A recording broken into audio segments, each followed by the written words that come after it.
Hello everyone, আমি শ্বেতা চলে এসেছি ফ্রেজারগঞ্জে একটা ভিডিও নিয়ে, যেটা হচ্ছে বকখালিতে অবস্থিত।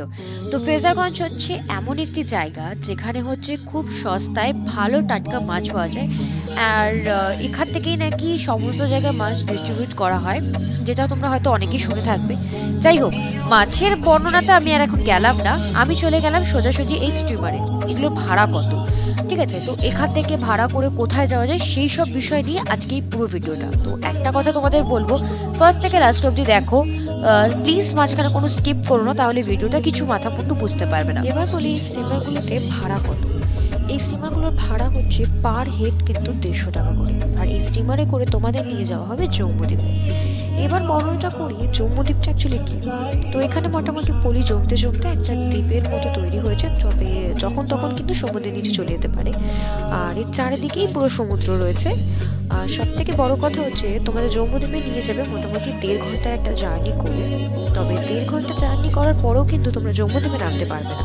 ওরা স্টিমারটাকে অনেক কাছ থেকেই তোমাদের জম্মুদ্বীপটা দেখানোর চেষ্টা করবে। তবে একটা জিনিস হচ্ছে কিছুই নেই দেখানোর, শুধু লাল কাঁকড়া ভর্তি।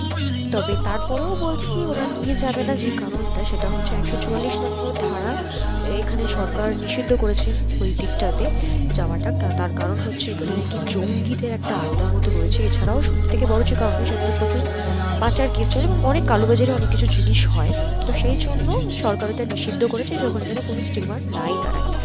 আর যদিও বা তারা এই সমস্ত কথা না মাথায় রেখে দাঁড়ায়, তাহলে সরকার নাকি তাদের মানে স্টিমারের মালিক শুধু স্টিমারে যতজন উপস্থিত আছে সবাইকে কিন্তু অ্যারেস্ট করে নিয়ে যাবে।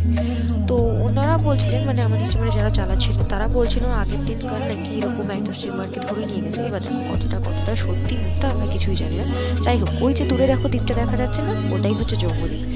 তো এই কথাটা সত্যতা নিয়ে আমরা খুব একটা মাথা ঘামাইনি। তো আমাদের মনে হচ্ছিল যে যদি দাঁড়ায় স্টিমারটা তাহলে হয়তো মনে হতে পারে যে অনেকে মানে টাইম লাগবে, সবাই তো সেলফি দুনিয়াতে, তো সবাই তো তাড়াহুড়ো করে আসবে না। যাই হোক, হতেও পারে। তো এই হচ্ছে একটা ব্যাপার। আরেকটা কথা তোমাদের বলে রাখি, তোমরা যদি কেউ বকখালি আর গঙ্গাসাগরের ট্যুরটা একসাথে করো তাহলে আমি বলবো তোমাদের এই ট্যুরটা করার কোনো দরকার নেই। কারণ তোমরা কিন্তু গঙ্গাসাগরের মাধ্যমেও কিন্তু এই স্টিমারে করে যেতে পারো, সেটা ভাড়াটাও কম আর ভালো মতো করে উপভোগও করতে পারো। এরপর ঝটপট করে ওখান থেকে আসার পরেই একদম মানে লঞ্চ ঘাটে যখন পৌঁছালাম, ওখান থেকে বেরানোর পরেই সঙ্গে সঙ্গে খেতে গেছিলাম একটা রেস্টুরেন্টে, যেখানে একটু বাঙালি ভাবে ব্যাপার ছিল, একটু ঘরোয়া আইটেম ছিল। তো আমরা যে আইটেমটা নিয়েছিলাম এটার পুরো প্লেটটার দাম ছিল হচ্ছে 60 টাকা, আর ভাই যেটা নিয়েছিল সেটা 50 টাকা। আমরা নিয়েছিলাম রুই মাছের প্লেটটা নিয়েছিলাম। তো ওখানে মোটামুটি রুই মাছ ছিল, ডাল ছিল, একটা তরকারি ছিল আর চাটনি ছিল। ভাইয়েরও সেম ছিল, বাট ভাইয়ের ছিল ডিম। তো এইরকম খাওয়া দাওয়া করি, এবং সত্যি বলতে গেলে রুই মাছটার সাইজটা দেখো কতটা বড়, এবং তার সাথে শুধু বড় না, টেস্টটাও কিন্তু একটু ভালোই ছিল। যাই হোক, আমরা এদিকে টেস্টি টেস্টি খাওয়াটা কমপ্লিট করিনি, আর তোমাদের সাথে শেয়ার করবো আরেকটা ইনফরমেশন ভিডিও। ততক্ষণে জন্য চ্যানেলটাকে সাবস্ক্রাইব করে দিও।